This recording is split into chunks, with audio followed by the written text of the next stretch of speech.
All right, welcome to the Museum of Aquarium and Pet History.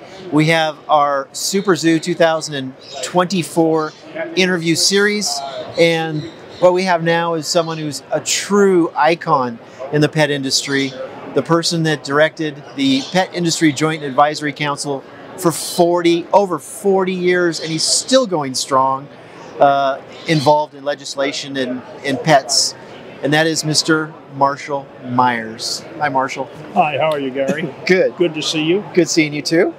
Okay, so, my God, Pet Industry Joint Advisory Council, PJAC.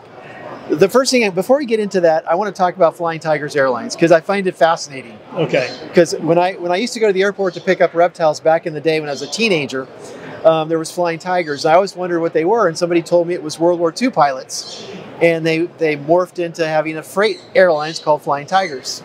But then FedEx bought them, right? Correct. 1989. 1989, FedEx bought them, and that's Flying Tigers became FedEx. But you had some involvement with them. My father was one of the founders of the airline. Wow. When the pilots came back from China, they met a oilman in California. Okay. Signal Oil and Gas, Signal Hill in LA. Right. And Sam Moser said, you have to go back and get my lawyer to approve it in Washington, D.C. Okay. Never told my father about it. They show up in Washington, D.C., call my father. My father had to stall them until he could call Sam and say, what's going on? They showed up. I never thought they'd raise the money. And my father became the original general counsel, incorporated it. And then at age 8, I was a crew member when we flew in a C-54, the first 3 racehorses back to Europe after the war. Wow. And brought back the first 48 Greek immigrants. And the crew had to take me sightseeing in every city. And in Paris, they would not leave an 8-year-old alone in a hotel, so I went to the Follies when I was 8 years old. And you flew on the planes like these freighter planes when you're 8. The C-54. And you sat up in the crew seat? Oh, yeah. Yeah, they had bunks for the crews to rest on. And stuff. That's crazy. But when I went to law school, I had no intention of practicing law. I wanted to go inside the airline and be on the management side. Right. They said, oh, well, get some experience practicing law. So I'm still trying to figure out how to practice law. That's the history. So you came from a family of attorneys, right? Yes. Right. Yeah. But somehow you started specializing in airlines law. And then how did you get into animal law at the same time? Okay, I was representing tigers, and we had a lot of rate cases, and we were constantly in a battle with a company known as Hartz Mountain Corporation, which then in the 1960s... Leonard Stern, in the 1960s, 1970s, was the largest air freight shipper in the United States. Hartz Mountain. Hartz Mountain. And even at Christmas, they'd have to charter airplanes to fly cat litter to Japan. Really? Yeah. And they had a traffic manager by the name of John Wilson who could not get a grammatically correct sentence out of his mouth. But he was a brilliant traffic manager. And he would file these complaints about American Airlines not assessed as the public because he couldn't spell, it was asked as the public. And so Hartz kept filing these complaints with the Civil Aeronautics Board. They were still regulated then. And finally, the CAB sort of got fed up and said, we'll have a hearing on the air freight rates for transporting live animals. Okay. And Hartz had to find a lawyer. And so at that point, I was disenchanted with where Tigers was going. I had left the law firm, gone to another law firm, and then my father had stepped down as general counsel. He remained on the board of Tigers. And I came back and represented Hartz Mountain against all the airlines. And in 1970, when we filed the complaint with the Civil Aeronautics Board, all of the airlines were charging a 300% premium on the most expensive rate they could find if it was called a live animal. Right. Hartz hired me to take it on. I didn't know Hartz from Adam. I met him in New York City. Claude Kissin. I don't know if you remember Claude Kissin. I know the name. Claude's office, who was a senior vice president, was so small I had to sit on the corner of his desk because he only had one chair in the office, and I had John Wilson sitting in that one. And no air freight rate hearing at that point had gone more than 4 days. So Hart said, what do you want to charge? I said, I don't have a clue. They said, how about if we pay you $10,000 for a 4-day hearing and 1 round of briefs. I said, oh, let me think about it. Well, for 1969, when we negotiated that in December, for a hearing to start in 1970, I didn't think very long. I agreed to do it. Okay. I show up at the hearing, and all of a sudden the airlines realize I have all of their internal documents from all the other rate cases. On the 28th day of the hearing, I get another check from Hartz. I called Claude and said, what's going on? Whenever you get a check from us, send us a statement dated 5 days before the date on the check, and whichever subsidiary or the main company paid you. Okay. Hearing ends. 3 years later, a decision comes down. The air freight rate for warm-blooded animals is 10% of the general commodity rate, and on cold-blooded animals, 0%. Right. But as you know, Hartz was a major shipper of ornamental fish. Wow. They were the largest in the world at that point. I then get 5 checks from Hartz, all with different dates, different companies. I called up Claude and said, what's going on? You saved us on domestic air freight alone over $800,000 a year in air freight. That's incredible. Whenever you get a check from us, just send us. We want to see if you can count 5 days before the date on all these different checks and do that. And so for years, I just kept getting checks from Hartz Mountain. I inherited Hartz. I inherited the pet industry because, and I'll come back to that in a second, and I inherited the zoo community and biomed on shipping animals. What was unique about it was PJAC was formed on December 7, 1971. Okay. A day that'll go down in infamy. In December 72, they had their first major meeting in Atlanta, Georgia, with a person by the name of Dr. Grotzer. I don't know if you remember the name. University of Georgia.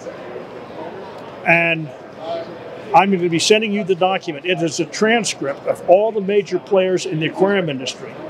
At that time, in 71.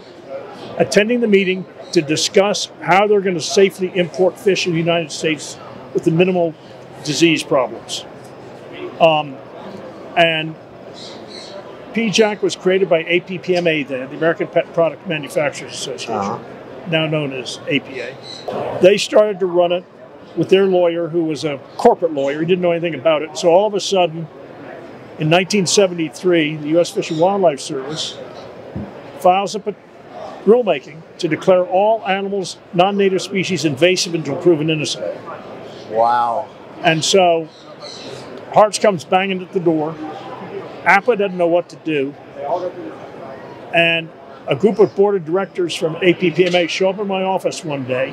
So we understand you have an empty office. I said, yes. We're going to move PJAC in here. I said, oh, who's going to run it? You are. I said, how's that going to work? We'll figure it out someday. That's how it all started. That's incredible. That's just incredible. Alan Levy was the lead person on getting PJAC to be moved in to be with somebody who understood animal law. Wow. Well, I didn't understand animal law at the point. I understood airline law. Right. And so as a result, but you became... as we got involved on the invasive species issues, right, we had to learn about all these different species. So I met a guy by the name of Herb Axelrod, who gave me a complete library of books on animals.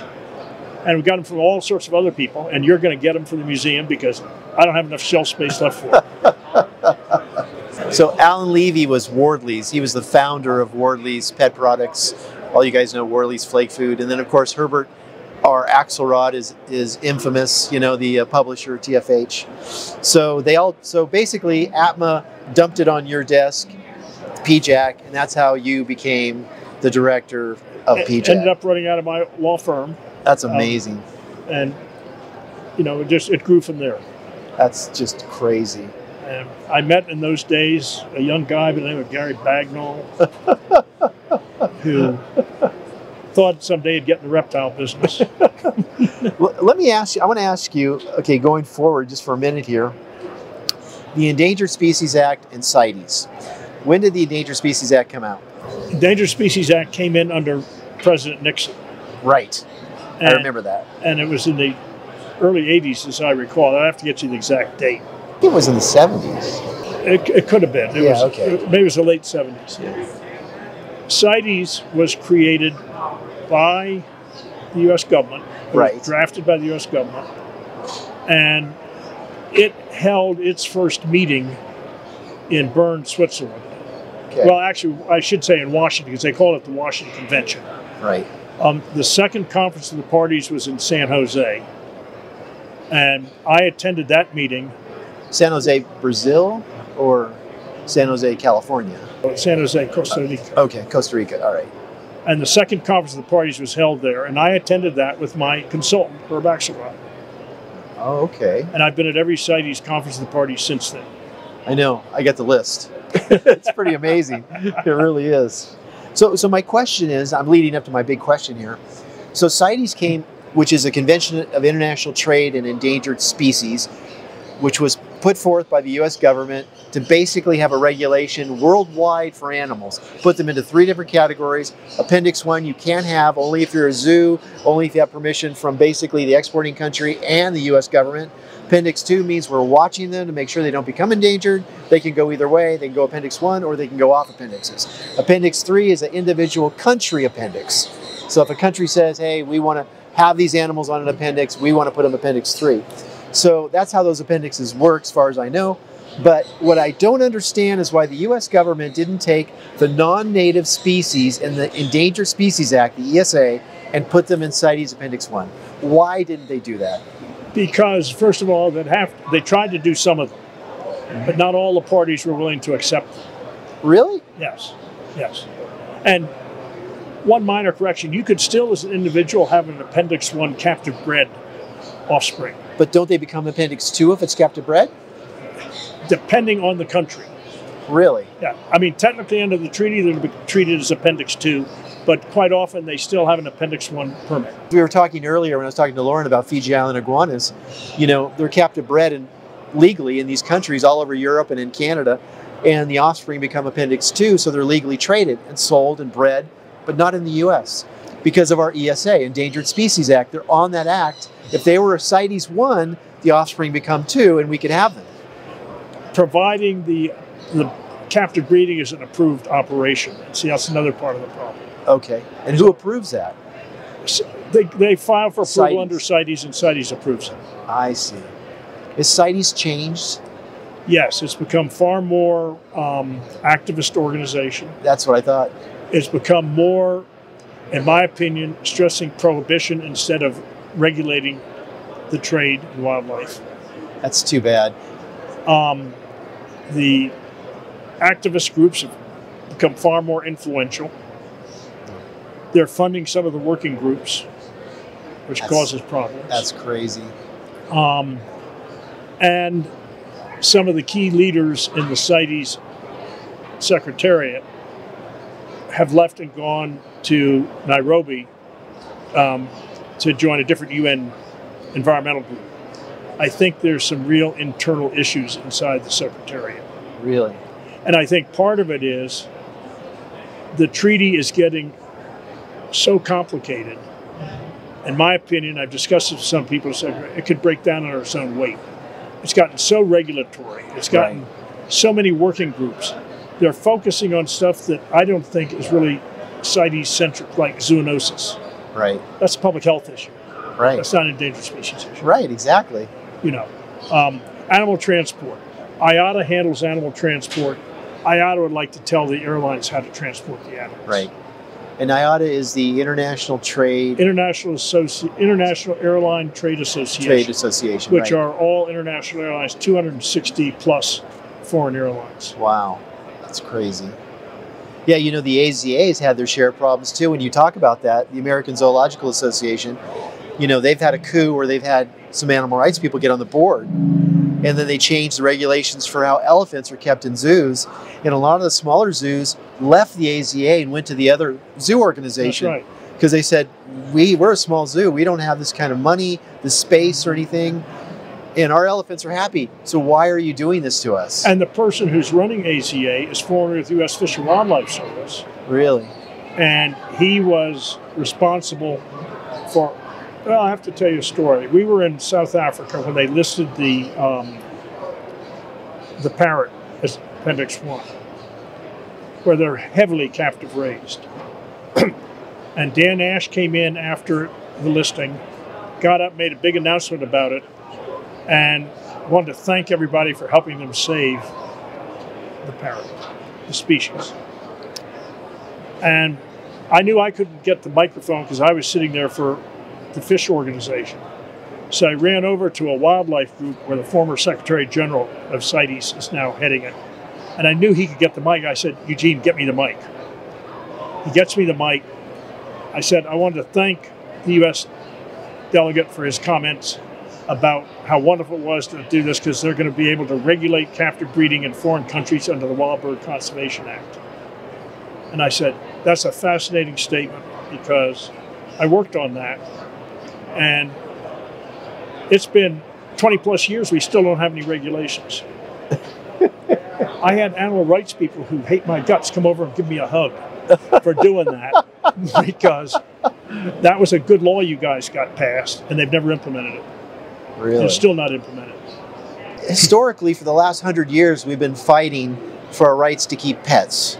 It's an ongoing thing. I read it in 100-year-old magazines. I think one of the things is that in the earlier days, we were very fortunate because we had a number of members of Congress, both sides of the aisle, who were very collaborative and wanted to protect the right to own a pet. Right. And the industry came up with some very proactive regulations, both at the state and federal level. And in fact, in several state laws, they referred to it as PCHAC. Wow. In the actual statute. And we did them where we came up with puppy warranties. We came up with a lot of proactive stuff. Right. Improved state regulation, collaborated and coordinated with the federal government. But today, it's amazing how the animal activists have convinced really very, very conservative legislators about animal rights issues. They don't, they're so broadly articulated, and somehow we've got to start educating the public. Right. Not running PR campaigns. Right. But educating the public about these issues. Right. And actually, one of the key companies doing it, not in this arena right now, happens to be Bern Levine's son. But he's doing it in the political arena, not in the and for pharmaceuticals. Really? But we have to somehow educate the industry also. I am afraid today there are many exhibitors at this trade show who do not have the old Alan Levy adage, nothing happens until a pet is sold. Right, exactly. Pan is working with a consulting group right now and trying to coming up with some good videos on this, and how do you educate people. The industry has to learn how to use social media to get the messaging across. Absolutely. Right now I'm working with biomedical people on some issues about non-human primates. Why don't we educate the public? This research is benefiting you, and it's benefiting animals at the same time. Right. The pet industry's got to do the same thing, and it's a different era. It's a different generation and dynamic than we had to deal with. Right. I don't want to say ours was easier. I mean, I ran across the other day, on one single day in April, we filed 4 different sets of testimony, 2 in the Congress in 2 different states. Jeez. As a matter of fact, we're responsible for the U.S. or the House of Representatives Ag Committee putting in a page limit on testimony, because I submitted 84 pages of testimony tearing apart the amendments to the Animal Welfare Act. Oh my gosh. And the chairman, who was a neighbor, we walked our dogs together and said, let's go for a walk. He says, I want to tell you, I'm putting in a page limit. But also we had a lot of state interaction with the retailers. At one point, PCHAC had over 3,000 retail members, individual stores. I'm not talking about multi-store owners. Yeah. Individual store owners. So there was more of a grassroots initiative then, and today the activists are really attacking you at the national level, the state level, and the local level. But the grassroots happened in reptile. Yes. They organized, and they did social media, and they fought back. USARC is the model that this industry needs to adopt. I agree. I totally agree. And now they've got these influencers and they need to get the influencers on board. That's who you need to really educate. That's right. Educate the influencers so they talk about this and say, this is wrong, and this is why it's wrong. But you also have to realize the reptile group got together, it's growing. Yeah. The aviculturist groups are all falling apart, in my opinion. Right. You got like 3-4 different groups that are trying to coordinate, but you have too many people selling direct to the public. Right. And they've lost that steam that they had going. And U.S. Ark is the model. Well, can you even sell parrots and large citokines in pet shops? It's very difficult. Yeah, that's what I thought. Yeah. Yeah, because they ramrodded that. Well, and even though when you can do it, you're talking about individually, so very, very expensive. Right. Who's going to sell hyacinth macaw for those prices in a pet store? Yeah, that's true. Unless it's the breeder and the pet shop's the vehicle for him to sell, So But it'd have to be the breeder of There are those. one or two of those maybe in the country. Right, exactly. There's one major breeder in the U.S. of hyacinth macaws. Right. Yeah, because you have to have that Appendix 1 Endangered Species Act permit. But now, what I've heard, because I have a friend who's got that for turtles and tortoises, right? And they said that the AZA has now said that, and they've talked to the Fish and Wildlife, we don't want any commercial activity on ESA permits, period. Like, that's ridiculous. So you've got the private sector that has ESA permits, and there's a handful of those around the country. Now their animals are worthless. They can't sell them. Oh yeah, they're stuck. And what people don't realize is that creates assurance colonies. So you basically have captive bred colonies around the country. And trying to reintroduce them into the wild is almost impossible today. Yeah, they've done it, but not very often. That's correct. They're all worried about gene pool pollution and all this other stuff, which is nonsense. The worst invasive species is us, and the second worst is cats. That's it. No, I'd leave the cats off the list. And when it comes to zoonosis, what's the biggest threat? Homo sapiens. Right. Not the animals. Right. And right now there's a Congress funded a multi-year grant on the zoonosis issue. And the activists want to get in there and use that as a way to ban importing certain species, ignoring the fact that species A coming from country 1 has totally different problems than coming from country 2 or country 3. Right. You need to do improved pre-export testing by veterinarians. Right. Maybe increasing which species have to be quarantined pre-export, as well as be tested when they get here and also put under quarantine when they get here. Right. But let's look at the bird trade. There's only really one active player left. Yeah. Of any size. That's Maggie. Who? Maggie Wang. And Yeah, okay. It's, all right. I cannot remember the name of her import company. She has the only really active commercial quarantine stations going right now. When did David MOAPH close his quarantine station? One of them, I think he leased to Maggie. Oh, okay. Yeah. Okay. The other one he converted into a manufacturing facility for Pet Center. That's right. That's right. Okay. So you've had a pretty interesting ride with PJAC. One of the things here is represented various interests over the past 45 years in the Hashemite Kingdom of Jordan. I know I pronounced that wrong. Hashemite. Including commercial, non-commercial matters, including the foundation involved in a trans-border activities focusing on education, research, economic development between Jordan and Israel. Yeah. What a hotbed that would be today. It was a little bit of a hotbed then, too. Oh, my God. Well, I've been dealing in Jordan for 50 years. Really? Yeah. Reptiles have come out of Jordan. Yeah. With legal permits. Oh, yeah. And then we were working on, I can't remember, it's a Euromastix or something. It comes from Jordan. Yeah. Yeah. And we wanted to try to work on getting some of the smaller rural communities to start breeding them for export. Right. There's so many breeding success stories, both in reptiles, in birds, in fish, and I think these legislators don't understand that. Yeah. I mean, you could look at the white cloud mountain fish out of China is extinct in the wild. Every fish farm in the world has got white cloud mountain fish. There's millions of them and millions of them. Fish that have been saved from extinction by captive breeding. Same with reptiles. Look at the arowanas. Yes.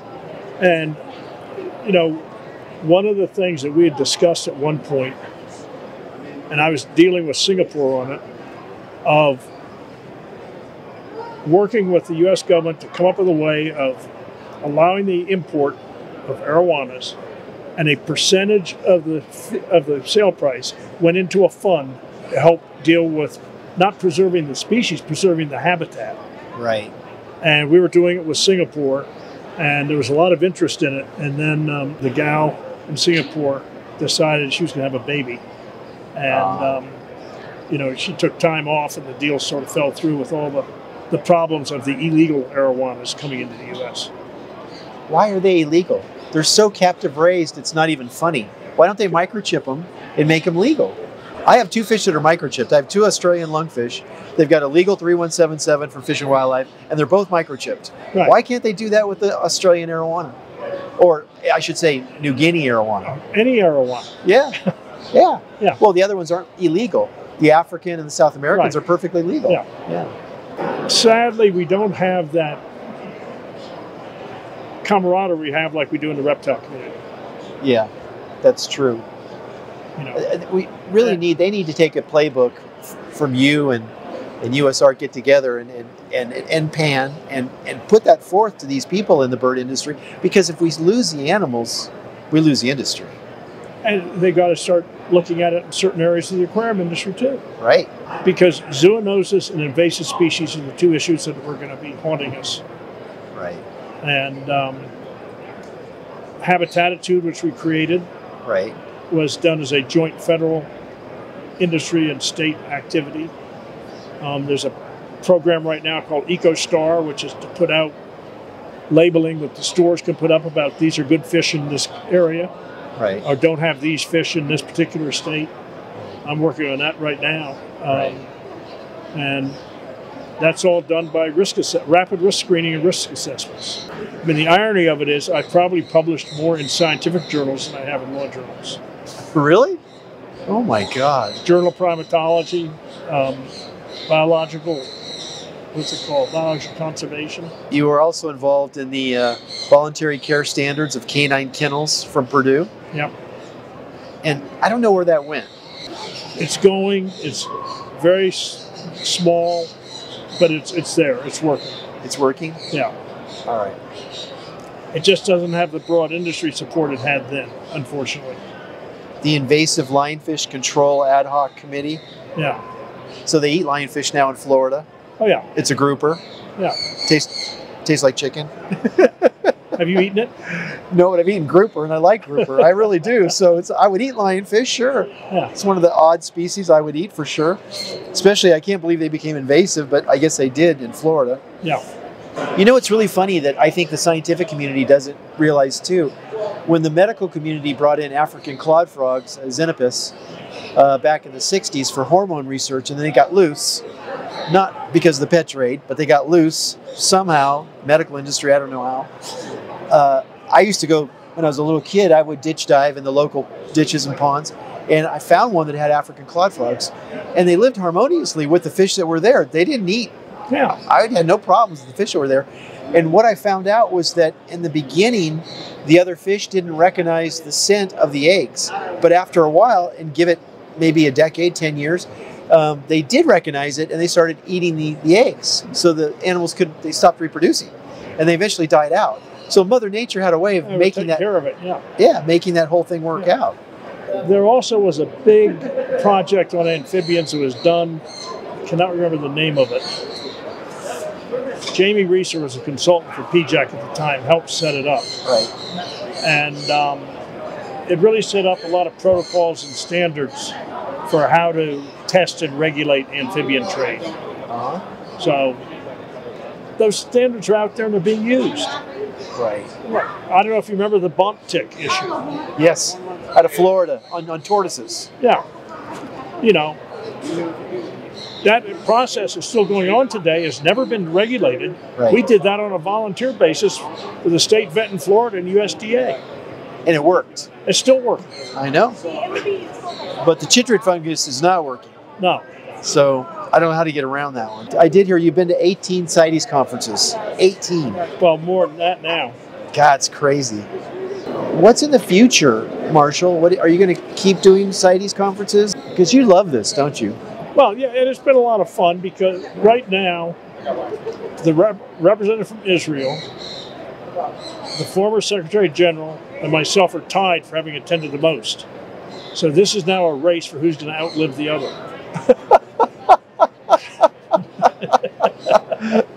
You're doing good. And so, and I'm the oldest of the three, too. It's just, wow. yeah. You're 86. 6. 86. Good job, man. It's awesome. Still coming to shows and doing all this. That's wonderful. And Bob Likens in Pan is doing a very good job at CITES. Is he? And he works very closely with Sven Fossa from Ornamental Fish International, from the European Pet Organization. Right. And also with the OATA, which is the British Ornamental Trade Association. Okay. That puts out some really good materials and literature. I like that European fish trade organization. They do a pretty good job. Yeah.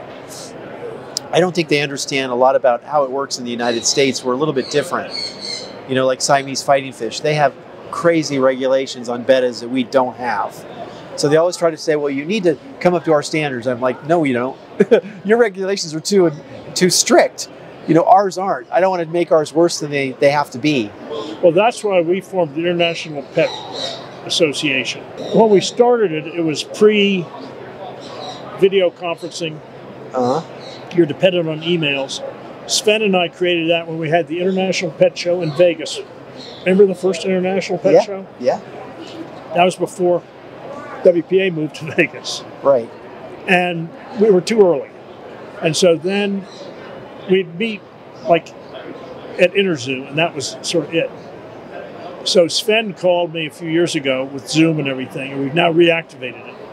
And it's a very well-organized group today. I'll have to get you the information, how many members, but I bet you there are at least 30 or 40 countries involved. Really? And we're seeing places like Spain that are coming up with crazy laws to ban birds, to ban all sorts of stuff. Spain's just gone off the Richter scale. Off the scale. Yeah. Germany started to. And so a person at some point you ought to interview Sven Fossa. I don't know if you ever met Sven. He's also involved in the marine fish industry as well? He does, yeah. And he published a lot of books on corals. Yes. And as an aside, at this last CITES meeting, a very famous PhD was there who Sven had never met. But he had used all of Sven's books to write his thesis. Really? And the two of them got to meet there. They'd communicated remotely. But Sven has a history of not just the European, but the entire international aquarium industry that is unmatched. My friend in Italy said that Sven and his friend are two people that I should interview because they were on the ground floor of the mini reef, you know, That's correct. Basically the live corals in captivity, yes. Which is really saving coral communities worldwide. I mean, you talk about something that's historically significant, talk about coral, the bleaching of coral because of global warming, and you could save them through captive propagation, through specialized lighting in captivity. It's amazing to me. And look at the operation in Fiji, which sadly has gotten screwed up because of Fijian laws and stuff. But Walt Smith and his wife, right, another person that should be interviewed because they were pioneers in, and I'm trying to remember who the other person was that started building a lot of the artificial reefs in Southeast Asia. I don't know.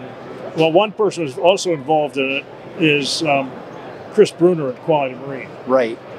I do want to interview him because he's been, like Lauren from Triple L Reptile, he's been hugely significant in the marine fish trade. Yes. In the U.S., United States. And you know, we're seeing a lot of the stuff that's happening at the state level and city level on saying you can't have guinea pigs, you can't have rabbits, you can't have, it just... Welcome to California. Yeah. But we save dogs in California. Are they back? Can you have dogs in California? Oh, sure. In pet shops? Yeah, yeah.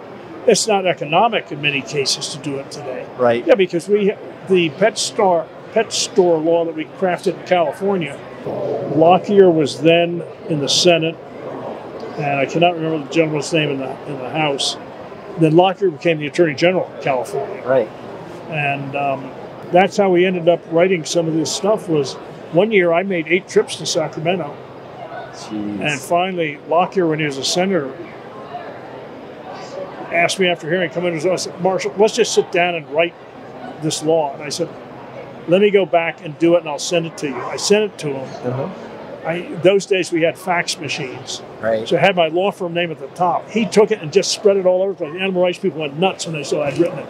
But that became the pet warranty law in California. Really? Still in existence today. That's amazing. So you wrote History of the Live Animal Transport, or you did a presenter of the history of PowerPoint. PowerPoint? I'm going to send it to you. Yeah, I want that for sure. And the aquatic experience, the state of the aquarium hobby and industry in 2014? I have a lot of PowerPoints that I did that give the history up to a certain date, that date. And some of them will show the complexity of what was going on. Right. And I think there's some good examples in there you could screenshot in essence and use just to show, give some history. It's amazing. I've never had somebody send me such a complete bio. This is great. I mean, the stuff that you've done for the industry, honestly, is just overwhelming.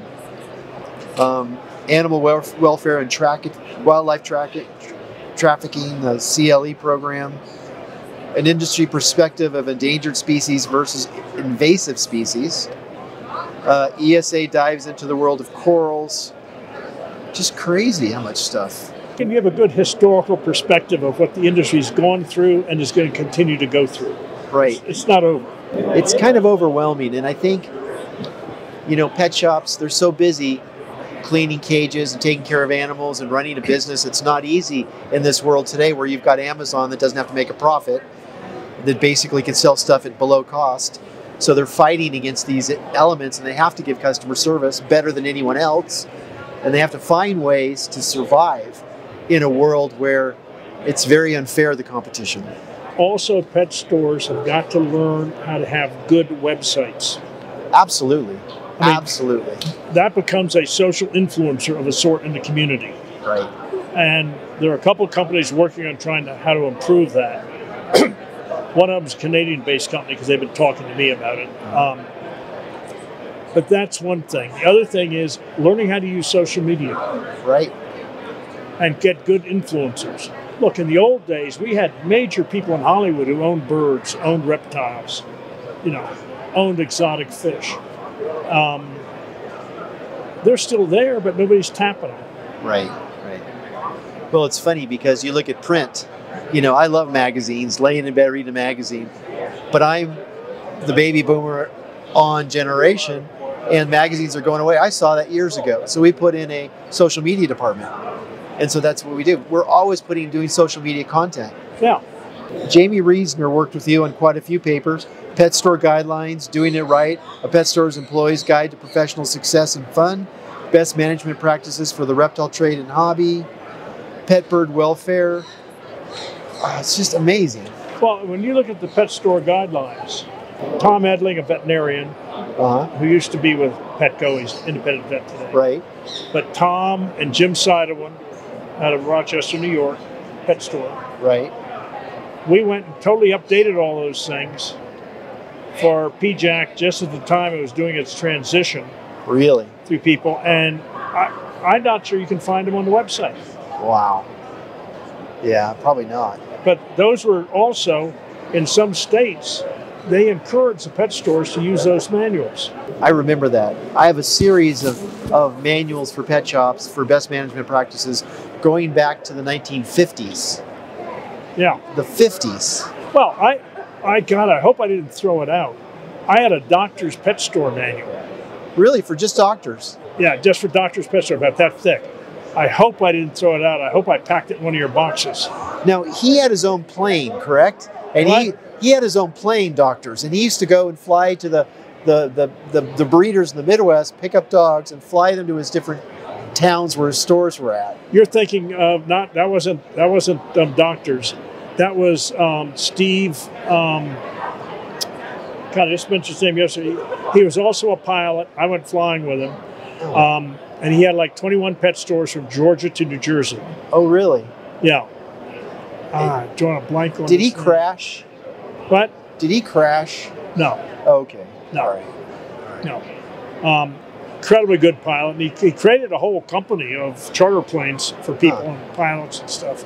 But he finally sold his pet stores to individual operators that were, his employees. He sold a bunch of them off. The Doctor's Pet Center was Gene Cohn, right, and Les Charm. And we used to always joke and saying nobody could have less charm than Les. But they really built up Doctor's Pet Center, and when they took it over. I think they split up those two partners. Did. Yeah, okay. Yeah. Because they did the, Steve Feinberg wrote a history of his life in the pet industry. Really interesting. Yes. For like a 5-part history. I loved reading it. Yeah. And he talked about doctors working for them and how they split up and that kind of thing. Yes. And do you remember who was the famous guy with Paramount Aquarium who had planes? He flew like a B-17 or something. Cohen, was it? Oh God, what is his name? It's on the tip of my tongue and I can't think of it. Yeah, I know who you mean. But he used to fly to South America, pick up fish, and fly back to Paramount Aquarium back in the day. Well, another person who bought a DC-3 in the early days, used to fly down and pick up animals, was Byrne. Byrne Levine? He had a friend in Miami who was an ex-military pilot, I think a doctor. Wow. And then sometimes they would strap down wooden chairs to it and fly over to the Bahamas party. And Byrne, at one point, in one of the South American countries where they're having a revolution, brought back a couple cars and the kids of the dictator as a favor. Remember Bob Bean from Petbus? Bob took one of those cars. It was a Lamborghini or something. I can't remember what it was. And Bob drove it for years with illegal plates. He couldn't get plates for the car. Byrne's one of your closest friends, right? Oh, yeah. I talk to him every couple of weeks, yeah. Every couple of weeks? That's incredible. He was the second person in the pet industry I met. Really? Yeah. I know. I saw a picture of all three of you at the first meeting. Actually, I don't think you were in that picture, though. No, I wasn't. You were the attorney. That was Alan Levy. Yeah. And Ken Blazing. And they looked so young. And the gal from the aquarium, not the aquarium, the big distributor in the Carolinas, Sandy Berry. Okay. It was Berry Water Gardeners. Oh, that's right. Okay. I have their catalog. Yeah. Huh. Huh. What is the influence of European law on American colonial law? I had a professor who had written a book, and I disagreed with his theory. Okay. And so I wrote a paper to prove he was wrong. That got you an A? Oh, yeah. Oh, yeah, I did. And he was on the Massachusetts Bay Colony. And he was arguing that there were so many lawyers involved, and I went back and traced the heritage of everybody in Massachusetts. I wasn't a single lawyer in the group. Wow. But I got into how they influenced it between there and William Penn, influencing colonial law. Really? Yeah. Wow, that's fascinating. I'm going to have to read that That's when I thought I might go and teach law and become a law professor instead, but no. Nah. I had a lot of false starts. Yeah, I'm just flabbergasted. You've had such a colorful life, and you've done so much for the industry. I think we're all just very grateful that you did it. And look at these companies that are gone now, or these organizations. The National Turtle Farmers and Shippers Association, gone. Gone. National Association of the Pet Industry, gone. The United Pet Dealers Association, gone. And that was Ozark chapter. I couldn't believe that. United Pet, wasn't that Steve Zarelli, was a person who had the stores in New Jersey down to Georgia. That was his name. And he was ahead of that group at one point. And you have like Michigan Pet Retailers Association, regional. Yeah. Gone. Association of Animal and Fish Distributors, Dr. Byrne Levine, that's gone. Only we have the AP, it's now the APPA, is that it? Yeah. I was getting that confused. We have the WPA. PETA really is gone, right? PETA is operational, but it's really a subsidiary of APA. That's what I thought, yeah. And we still have FTFFA, Florida Fish Farmers, right? Tropical Fish Farmers, yes. Yeah, they're doing well. Yeah, that's good. Wow, Midwest Pet Brokers Association, Maryland Association of Pet Industries, Retail Pet Supply Association. One of the documents I'm sending you is the Maryland group came up with the Maryland Pet Certification Program called MAPI. And unfortunately, it died relatively soon, but at least it's a historical document. You're getting it. Okay. So this is 1972. Mr. Levy, Alan Levy, also reported upon a meeting held in California of the NRPSA, at which he addressed them on the problems confronting the industry in the bird, dog, cat, fish, reptile, and exotic animal fields. He stated that many segments of the industry are quite unaware of the spate of regulations that are being promulgated throughout the country, and that the peoples in the industry must be aware of their problems and their obligations to society generally to have reasonable regulations for the welfare of both the public and the industry. So yeah, they're fighting it back 50 years ago. That's right. You know, Still you were going there. on. Yeah. You were there for that. The Animal Welfare Act of 1970, exotic Newcastle. I remember exotic Newcastle disease and all the issues and stuff that we went through. This is like memory lane for me too, you know? Yeah. And it's nuts. I know David MOAPH told me if I interviewed him because I might cry. And I said, yeah, because it's been heartbreaking for you. I mean, I remember when Minor Birds came in and Java rice birds and stuff, and everything just was shut down like that without really any... The VVND, I'm sending you some of those documents on the whole VVND issue. When you did a thing on toxoplasmosis in cats, Yeah. with respect to women in pregnancy and its effect on the unborn child. Oh my God.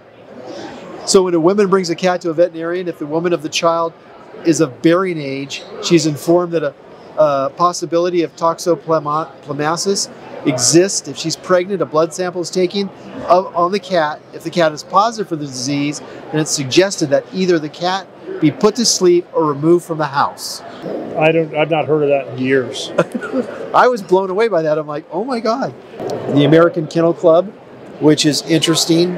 Are they pro pet keeping? They've gone back and forth. They've been pretty much pro industry as long as the industry had, rational regulation. Right. The big issue we have right now is CDC has just published a new rule on dogs in the cabin of an aircraft or dogs accompanying disabled under the American Disabilities Act. Right. And the rules that CDC proposed would have forced the airlines to stop carrying dogs into the United States. Really? Oh yeah, it's a mess, and it's still working on it. See, it's amazing. You still do all of this. Not always willingly. But people have no one to go to that has that depth of knowledge. Encyclopedic legal knowledge. Now, what's that document you're reading from?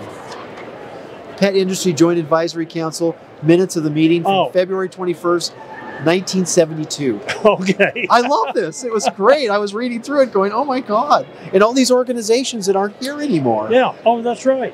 I was just I was saddened by it. Yeah, no, there's a new group here called IndiePet. Have you followed IndiePet? Yes. They had a tremendous turnout at their event last night.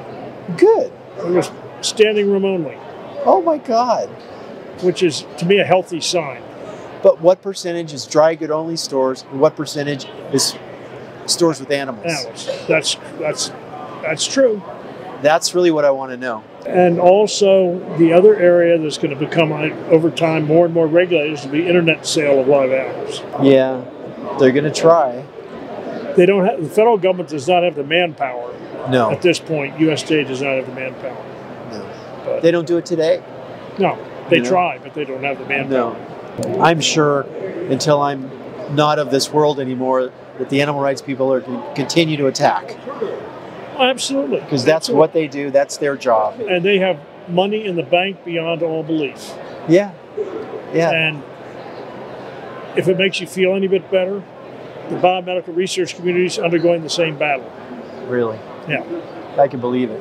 And being attacked with false information, junk science, the whole bit. You know what gets me, and the government really should look at all these animal rights organizations and say, enough is enough. Why is there so many of them? Why do we need 100 animal rights organizations that do basically the same thing? Because there's a new one that popped up in my neck of the woods, and they bought a $3 million house of a famous ex-actress that passed away for their office. Now, one thing you never mentioned, which is probably the worst criminal law in the world, which you're familiar with, which is the Lacey Act. Yes.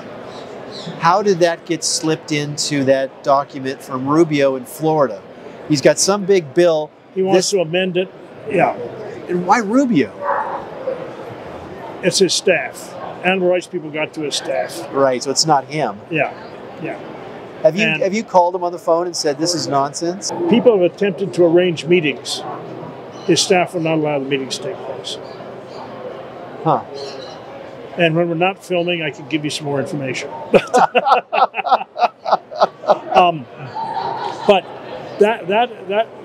even if you look at the history of the Lacey Act, most people do not understand. It is the broadest criminal statute in the United States.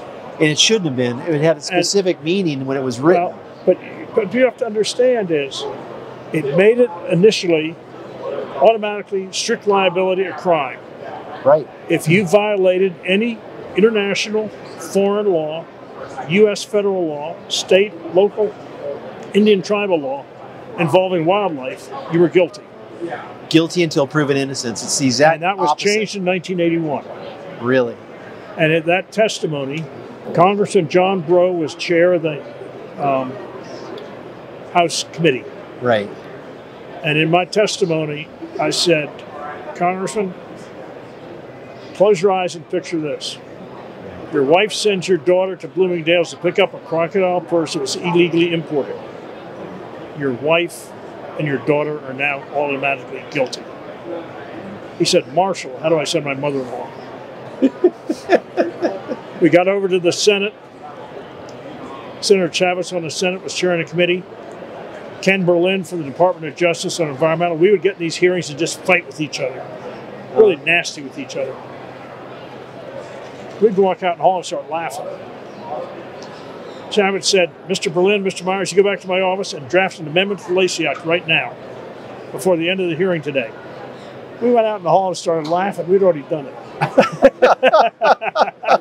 That's when it got changed, in 1981. You had to knowingly violate the law. Right. Right. And the burden of proof is on them. Instead of being the reverse, where you're guilty until proven innocent. But the one thing then we preached to people then, a guy by the name of Ty Dillon and Gary Bagnall, I think, was you need to periodically send notices to your suppliers. Do not ship us anything we did not order. Right. Do not send us any freebies. Right. You know, boom.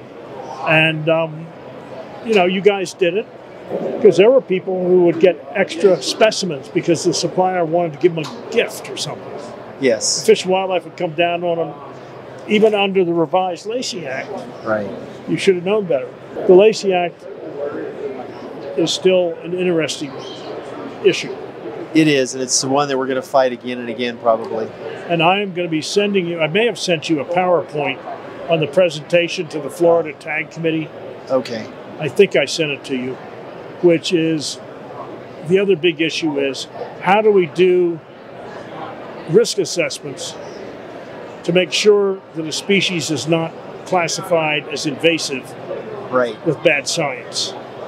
And it's a pretty detailed one that you're getting. It was just given in last August, I think it was, in Florida. Okay. All right, well, I was going to ask you, what are you going to do in this last chapter of your life, the final quarter? But I already know you're going to keep going to Washington, and you're going to keep fighting for the industry that you've always done. Well, on the 65th anniversary college group, we had a Zoom call because it was COVID. Only 4 of us on the call were still living independently. One of my classmates that's living independently was in geriatric medicine. And he realized he couldn't make any money at it, so he became dean of Harvard Medical School. And he said to me, he said, Marshall, do you still live in that big house in D.C.? I said, yes. You still got all those books, thousands of books and all? I said, uh-huh. When are you going to downsize and move out? I said, I'm going out on a stretcher. My kids get to empty the house. I'm sent a picture of a hearse hauling a U-Haul it with a caption, who says you can't take it with you? That's what I'm going to, that's what I'm going to do. Take it with me. Well, Marshall, I am honored to have you here today. Well, it's my privilege. I'm very pleased. And probably when you go to edit it, we'll have to go back and figure out how to redo it to correct all the stuff. Anyways, thank you so much. Thank you for coming. Thank you for sitting down with us. Marshall Meyers, who really has been protecting our rights to keep pets for 50 plus years. So again, thank you, Marshall, for coming. All right, that's a wrap.